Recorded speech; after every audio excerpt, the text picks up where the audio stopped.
મિત્રો, જીવનમાં પૈસો કમાવો ખૂબ જ જરૂરી છે, પણ એનાથી વધારે મહત્ત્વનું છે એ પૈસાનું સાચું પ્લાનિંગ કરવું. તો તમારી પાસે આ 4 વસ્તુ હોવી જોઈએ, જેથી કરીને ફ્યુચરમાં એટલે કે ભવિષ્યમાં કોઈ નાણાકીય તકલીફો ના પડે. તો પહેલી છે એસઆઈપી એટલે કે સિસ્ટમેટિક ઇન્વેસ્ટમેન્ટ પ્લાન. થોડો પૈસો ઇન્વેસ્ટ કરો, જેથી કરીને એક મોટો કોર્પસ બને અને તમારા સમયની સાથે પૈસા પણ બને.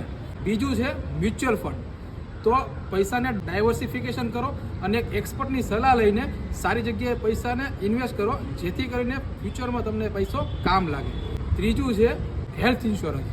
તો બીમારી કોઈને કહીને નથી આવવાની, અને તેનું જે ટ્રીટમેન્ટની જે પૈસા લાગવાના છે તે દરેક અફોર્ડ કરી શકે એવું ના પણ હોય, તો તેના માટે એક હેલ્થ ઇન્સ્યોરન્સ પણ હોવો જરૂરી છે. ચોથું છે ટર્મ પ્લાન. તો અકાળે નારાયણ અને તમને કાલે કંઈ થઈ ગયું તો તેની પાછળ તમારા ફેમિલીને કોઈ ફાઇનાન્શિયલી પ્રોબ્લેમ ના પડે તેના માટે એક ટર્મ પ્લાન પણ હોવો જરૂરી છે. તો કેટલા લોકો પાસે આ 4 વસ્તુ છે અને કોની પાસે નથી તે લોકો કમેન્ટ કરીને જણાવજો, અને જો ના હોય તો તે લોકો સ્ટાર્ટ આજે જ કરો અને પોતાની ફેમિલીને સિક્યોર કરો. જો કોઈ પણ તમને સલાહ જોતી હોય અથવા તો કોઈ પણ જાતની ઇન્ફોર્મેશન જોઈતી હોય તો મને મેસેજ કરજો, અમારી ટીમ તમને પૂરી ગાઈડ કરશે. બાકી મળીએ ક્યારે નવા કન્ટેન્ટ સાથે. ત્યાં સુધી બધાને જય શ્રી કૃષ્ણ.